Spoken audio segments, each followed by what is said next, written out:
is from the TUV, is on with us this morning. The Nolan Show understands we've just seen a press release, Sammy. Good morning to you. Good morning. We've just seen a press release from Timothy Gaston, your party colleague, who has now written to the head of the civil service, Jane Brady. What's he saying? Yeah, well, Timothy's written to the head of the civil service following a contact from a number of civil servants who have supplied us with information about what's going on inside the civil service and their concerns about that. Specifically, these are people who feel alienated and excluded within their workplace. They're no longer feeling able to speak openly about their beliefs, and they're increasingly concerned that their views and their convictions are not welcome or even suspect in the eyes of the employer. And they feel like that. Well, where's any evidence for that? They feel like that because what is being promoted internally inside the civil service. For weeks now, on the civil service intranet service, Belfast Pride has been promoted prominently across that platform. And it's quite clear that no one inside the civil service has given any concerns to the political beliefs or the moral sensitivities of such promotion. Well, you know that's not true, because you know it was actually your party, I think, was talking to Thompson at the newsletter about this, wasn't it? You know that Jane Brady was given advice as to the dangers for allowing the potential dangers and the potential advantages, to be fair, of allowing staff to attend. So it was considered. Well, it's quite clear that while that may have been considered in terms of attending Pride, they didn't take a blind bit of notice to it, because for weeks now the Pride Parade has been promoted extensively across the civil service intranet service, and that is making a significant number of civil servants feel uneasy and isolated inside their workspace. Uneasy? They can't read something they don't support without feeling uneasy? Well, I mean, the point is this, Stephen. Who are these civil servants that are so vulnerable to feeling at unease because of an ad for an event? Well, here's the point. If you go into work in the civil service, you're going into work in a non-political space, because the civil service, by definition, is to be non-political. It's to be apolitical. And here we have a particular worldview, a particular event, a particular political event being forced down people's throats. And there are civil servants, a significant number of civil servants, who object to that and do not like it. Now, I have concerns about that. We've articulated those to the head of the civil service. And one of the questions that we've asked that I'd be very interested to know the answer to, is there examples of non-civil service events being promoted in a similar fashion by the Northern Ireland Civil Service on their intranet service? What do you mean? This is a non-civil service event. This is a political protest. I would like to know if there's any other examples of a similar event being promoted across the intranet service of the Northern Ireland Civil Service. I suspect there's not. And so what type of other events do you want the civil service to be advertising? Well, I want to their staff. There would be apolitical events that you could promote to your staff. I mean, there's going to be training and things that you're going to promote to the staff, obviously, that would help them in their employment. There may be even charitable causes like the Northern Ireland Air Ambulance, which you're maybe trying to raise money for or trying to promote. I mean, the Northern Ireland Assembly, through the Speaker, Edmund Poots, at the minute, has the Northern Ireland Air Ambulance as its charity of the year. And nobody's going to object to that. Nobody's going to have an issue with that.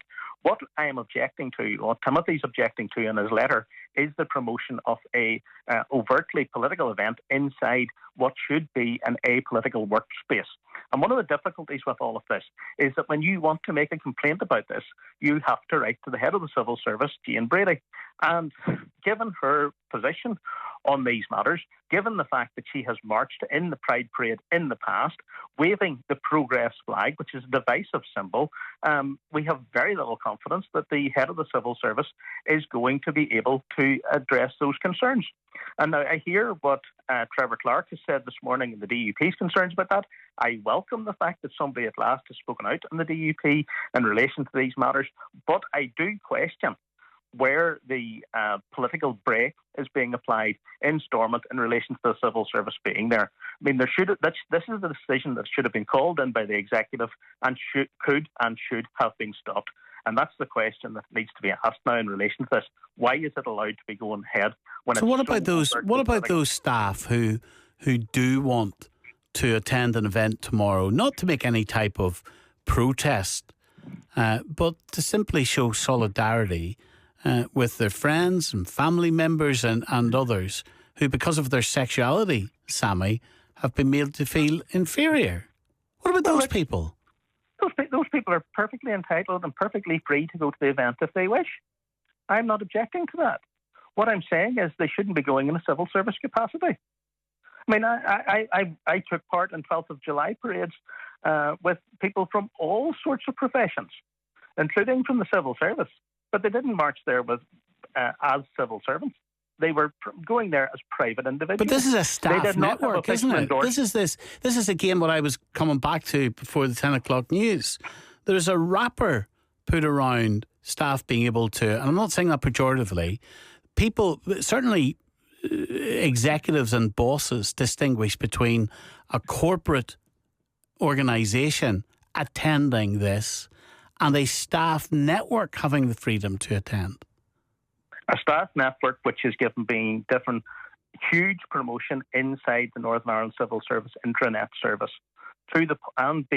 they're allowed to use the email system to send out emails to the civil servants generally.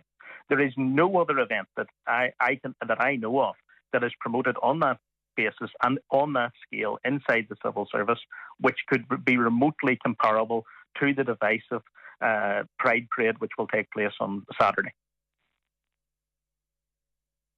So 03030 80 55 55. You have contacts within the police, your party does. What do you think's going on there? We're on Thursday morning and they either don't know what they're going to do, still debating what they're going to do, or keeping it a secret what they're going to do tomorrow. Yeah, well, I think that's something that the police need to be clear on. And when they come out, they need to be answering the sort of questions which John Burrows was very articulately presenting on your programme earlier. Fundamentally, as I pointed out on your show as well a couple of days ago, the issue here is that Pride, as denoted by the Parades Commission on the Parades Commission website, is still classified as a sensitive parade. Well, the organiser today has told Buckler it is absolutely a political protest. Absolutely. So why are the police taking part? And secondly, how on earth can the police objectively be seen to participate in a parade in any format and also police that parade? And obviously the difficulties that arise from that. Look, I have stood at the protest at the Pride Parade in the past, and there was an occasion, and granted it was a good few years ago now, but there was an occasion when there was an altercation between people who were in the parade and the protesters. How on earth can the police both police that parade and also take part in the parade? You just can't do it. It's an impossibility. Well, you can. You distinguish simply between people who are attending peacefully and lawfully an event and those who are involved in any criminal altercation. Of course you can. No, I don't accept that, because you're going to be, if you are taking part on one side of the of a controversial parade, if you're actively participating in that and other people are protesting but you say actively participating, Sammy. The police handing out leaflets from a stall telling people how to report a crime of homophobia, reassuring people that they will be protected from homophobia and all that comes with it. Is that taking part in a parade, or is that the police did their job? Outreach. If they are actively marching in the parade and they're taking part in a political parade and they are paying money. What about a stall handing out a leaflet about crime?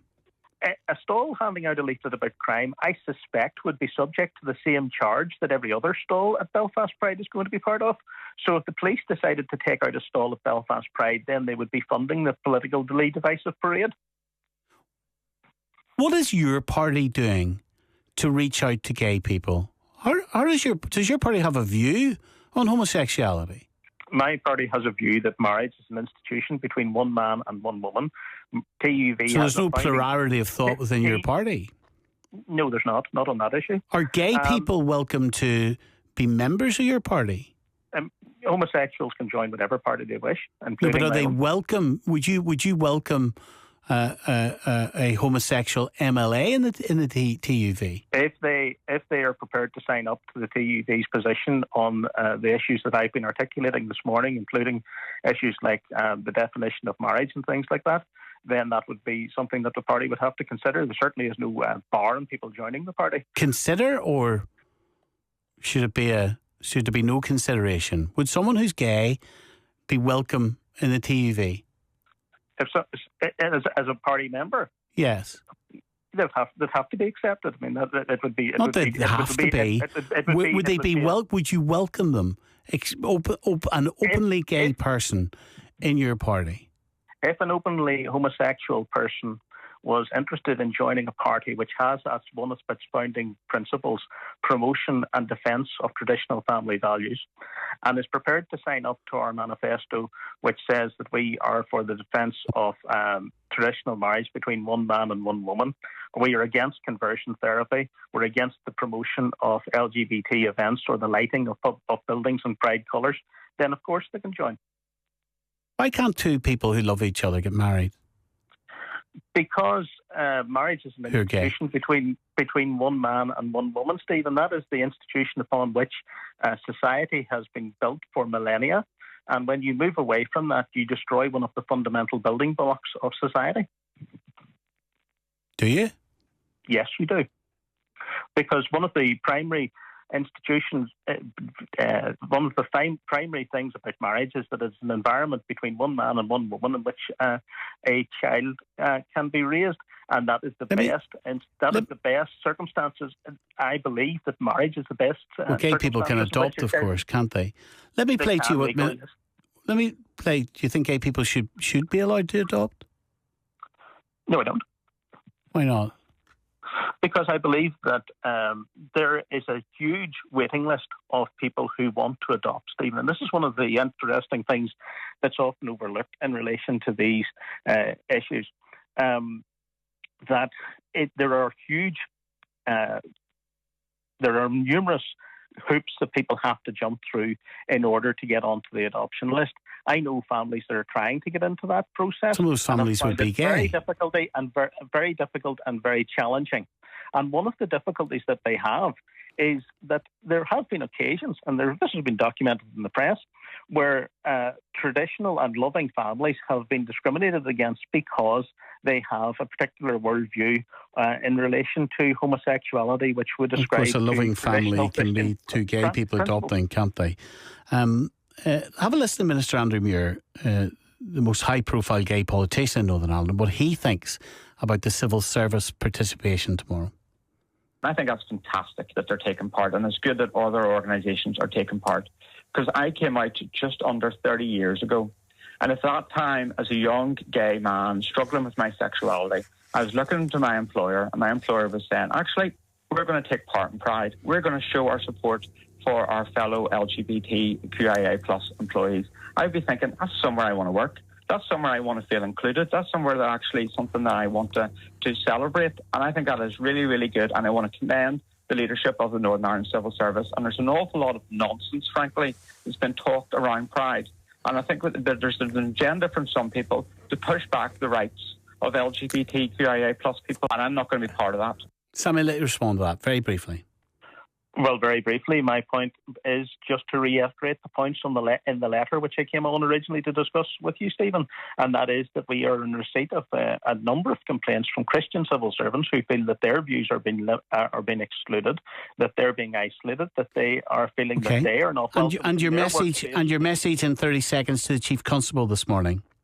Stay out of it because it's a political parade. You can't police a parade and also take part in it. Okay. That's Sammy Morrison from the